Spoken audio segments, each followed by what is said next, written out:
Hey,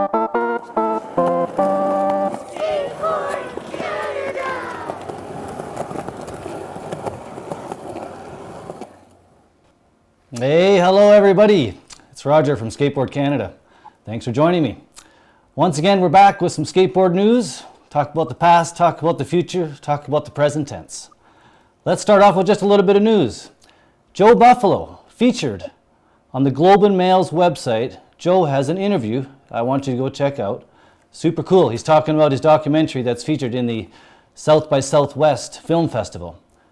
The documentary is entitled Joe Buffalo, appropriately. So yeah, go to the Globe and Mail, their website. It's got an interview with our homie, Joe Buffalo. Now Joe's behind Nations, a non-for-profit organization helping out all those less fortunate kids out there need a hand. Good job, Joe. Get behind Nations. And thanks very much, Paradox Grip, for throwing those together for Nations Grip Tape and Joe Buffalo. Moving along. Support your local skate shop day just happened. Awesome. Go down to your local skate shop. These just came out. We got them not too long ago. I know it was a week or two ago, but it's never too late to talk about such a good cause. Everyone had a local skate shop. If you don't, bummer. Get one, start one. It can be arranged, but you know, I had a local skate shop. Everyone did. Hopefully you do across this great country, across this great world. But thanks very much, Deluxe, for printing those up. They also did some wheels. And just a reminder, every year, support your local skate shop. Where are you going to find your stuff? Where are you going to get the new Thrasher? Where are you going to see the new videos? Where are you going to hear the rumors? Where are you going to pick up new boards? Hey, speaking of, we got some new boards in just recently from Pylon Skateboards. And I have a very special guest. He's decided to come on our show today. Thank you very much, Ben Coovs from Pylon Skateboards. Ben, what's up? How are you doing over there at Pylon Skateboards? Great, Roger. Thanks for having me. How you doing? Hey, I'm doing great. A lot of people don't know we're old buddies from skating when we were teenagers, and now we're a little older and stuff. But where did I know you from? Edmonton? Is that where we first started hanging out and skating together? I believe so. Awesome. No, you're not in Edmonton anymore, but you're on the West Coast, right? But before we go to the West Coast, Edmonton. Let's talk just a little bit about Skate Town, Edmonton. What was it like growing up in Edmonton, Ben? Oh, great place to grow up. I mean, for skateboarding, it's a tough place to live. There's only a few months that you can really skate there. So you get creative in the winter. Great skate scene, lots of talent coming out of Edmonton. Back in the day, we had lots of skate parks, more like indoor style, like ramps and Ramps Incorporated in the 80s was one of the OG parks. And then we had Century, which I think you've both skated many, many times, and it was great sessions. And then we'd always come down to Calgary and skate Jungle and Skate World. And Alberta had a pretty good scene. I mean, all the current new cement parks kind of got built after I'd long left Edmonton for the West. But it's kind of one of the reasons why I came out West, because they had so much more going on for skateboarding and the weather's a little bit nicer. Yeah, it was always kind of like the gold mine, right? And even for me to come up to bigger cities like Calgary and Edmonton and skate with you guys was always really special. Definitely if you could get to Vancouver when you were younger, that was just like, you know, amazing. Skate the skate ranch, or, you know, even some of the cement parks that they had and all that. And so you grew up skating a little bit in Edmonton. You were one of the guys that made it out west and decided to stay and, you know, planted your seeds out there. And before I keep wanting to talk about Vancouver and stuff, but I just want to say what's up to Edmonton, because it's such a rad town and everything. It's a gritty town. They had such a rad scene. They still do. They got the older guys still looking after the younger guys. It's one of those towns. There's a few of them across our country, but definitely big ups to Edmonton. And who were you skating with when you were younger? Mention a couple names, Ben. Some of your old Edmonton homies that I might even remember hearing their names if you mention a couple. Yeah, big ups to, there's a lot of rippers out of Edmonton. I mean, my era was Paul Rujak, Dave Vu, Chet Demansky, Glenn Miller, of course, local legends, pro for Vision back in the day. Barrett Labonte, a good friend of mine, that's who I actually moved out west with. He rode for Renegade, Indy, Spitfire back in the day. You got like legends like Matt Davis, who's a pro snowboarder, who eventually started Plush, who ended up taking on that adventure. And Kerry Brandt, the Brandt brothers, Kerry and Chris Brandt. Yeah, I mean, there's a good mix right there. I mean, there was a ton of rippers that skated with, you know, out of Calgary, Mike McCory, Mike Nickel, Gareth Cuff, yourself. I remember Sluggo would always be in Calgary back in the day. Yeah, good range of people there. Dang, that's a walk down memory lane just hearing those names there. That's really cool, Ben.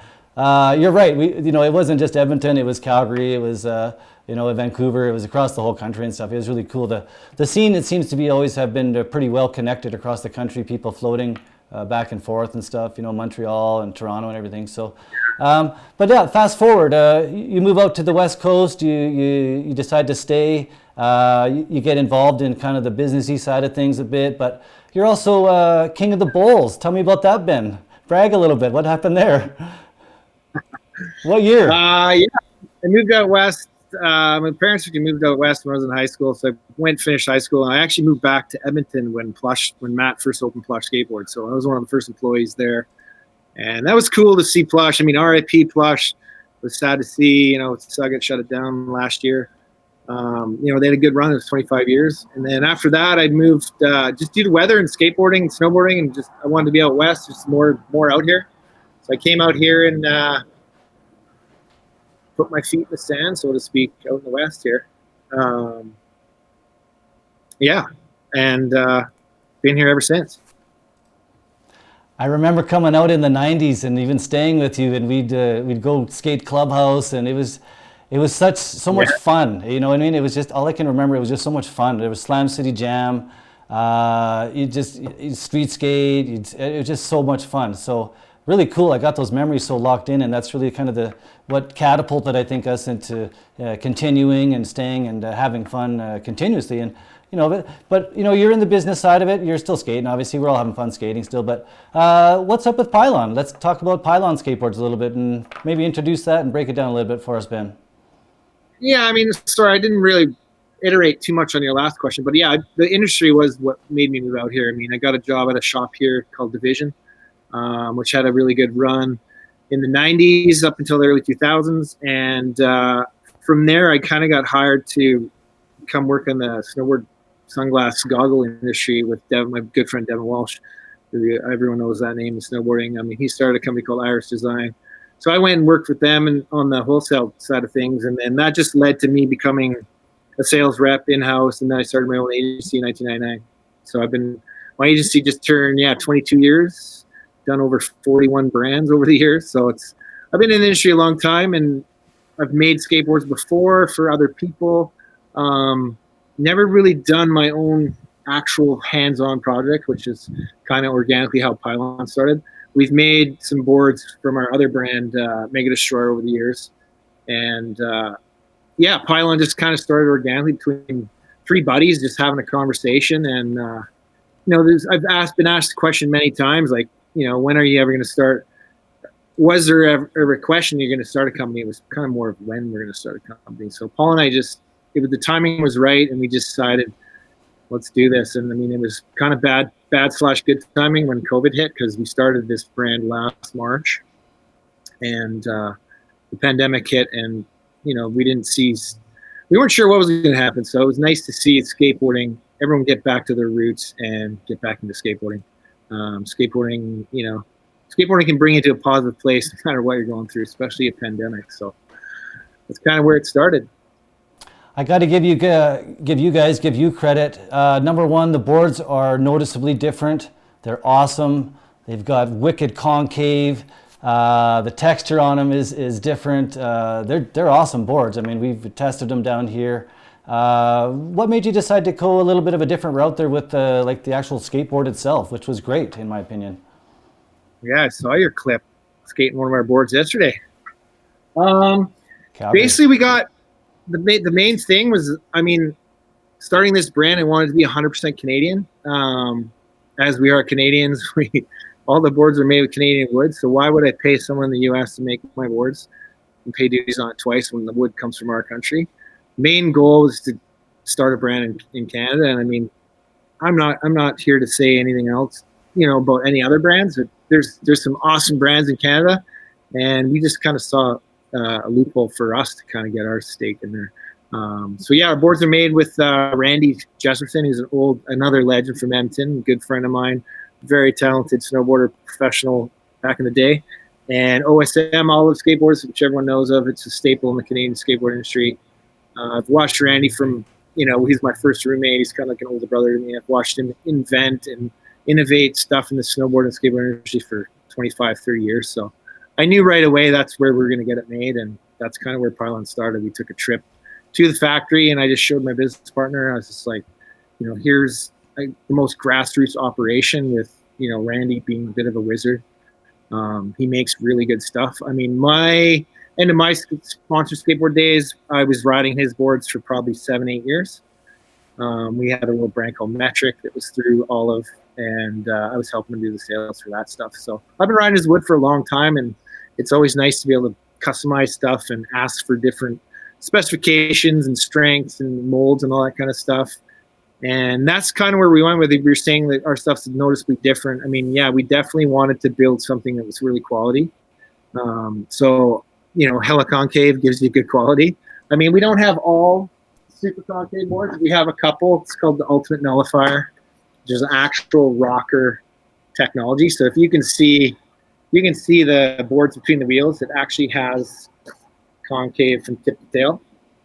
Gives you a little bit more of a lower center of gravity, a little bit more pop, and it adds unbelievable strength to your board. So it's not for everyone. It's definitely something different, something to get used to for sure. We also make just regular good old concave boards. They're a little bit flatter. Ben, ever since I've known you, you've been a master of being attention to detail, and these boards are definitely an example of that. So kids, if you haven't tried one, definitely head down to your skate shop and ask them to bring them in. And you go to pylonskateboards.com. I'm sure that's your website or something close to it, and order one off there. But definitely try them. They're super cool. I've put them to the test myself. I'm riding one right now, the big 9-inch one. And I love the concave. It reminds me of kind of their boards I grew up skating in the 80s, late 80s, early 90s. They kind of flattened out a little bit. But when you're riding the bowl, and even the street skaters in town here, I don't know, a couple of guys said they really like it. So super cool. Small note, I remember riding Randy's ramp up in Edmonton with Paul Francis years and years ago. He had a vert ramp right on his property there. And you're right, he's always been in the game. Yeah, so good. Paul Francis. Yeah, another Edmonton name, another heavy guy. Used to be able to Randy's got a vert ramp and a 6-foot ramp in one of his quans. It's like at the OSM factory, and he probably shouldn't be telling you this, but I didn't tell you that. Yeah, you'll never be able to find it anyways. Yeah, it's pretty private. It's very private, and like reiterating what you said, we've got an awesome support from Canadian skate shops. We're in like 46 stores across Canada, so you're looking, you don't look too hard, and big props to you, Roger. Top is one of our first supporters, so yeah, thank you. Oh, no doubt. I mean, like, what it kind of leads me to my next little question here. You guys have some guys on your squad. I mean, like, dude, you got Alex Chalmers. Let's talk about Chalmers and just start with that. Like, what's up with Chalmers, Ben? Come on. Yeah, speaking of Chalmers, I think he was king of the bowls twice.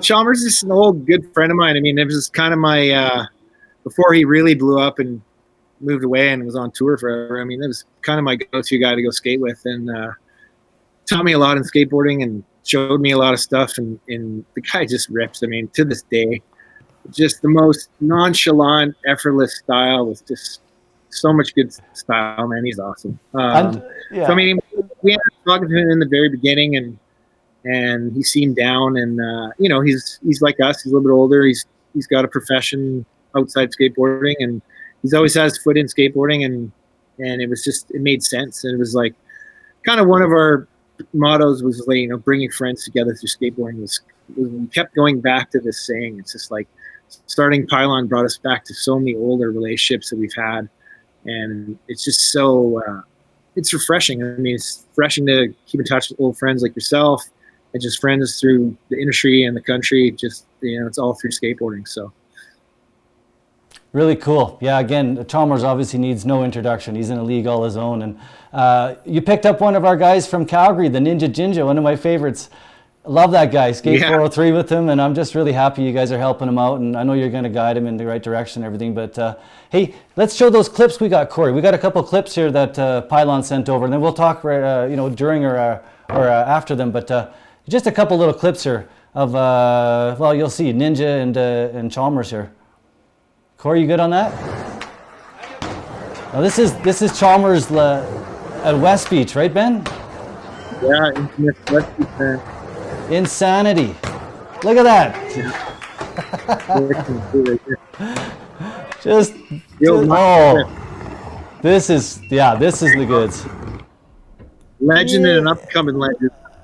Yeah. Oh my gosh, that's so sick. Sluggo. How do you, oh, 2. That's really cool. Oh, okay. Now this one's insane too, Ben.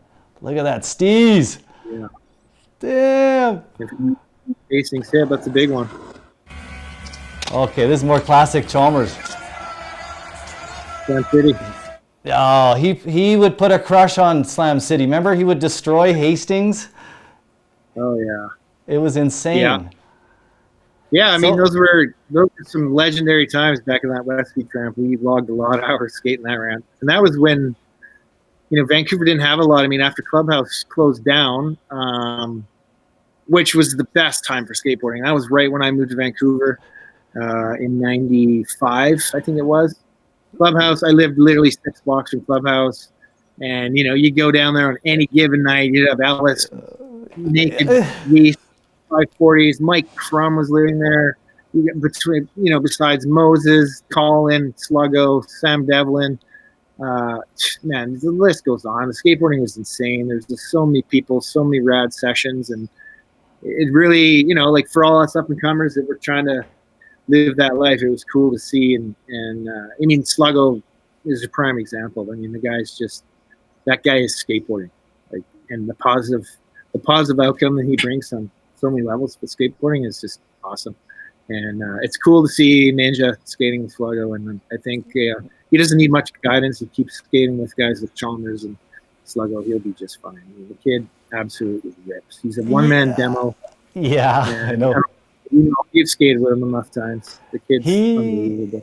He knows how to fly. That's a good thing to know how to do on a skateboard, because number one, the crowd loves it, and he's got really cool red hair that floats and makes good pictures. He does cool inverts. He learned from Anthony how to do proper inverts, Anthony Hancock.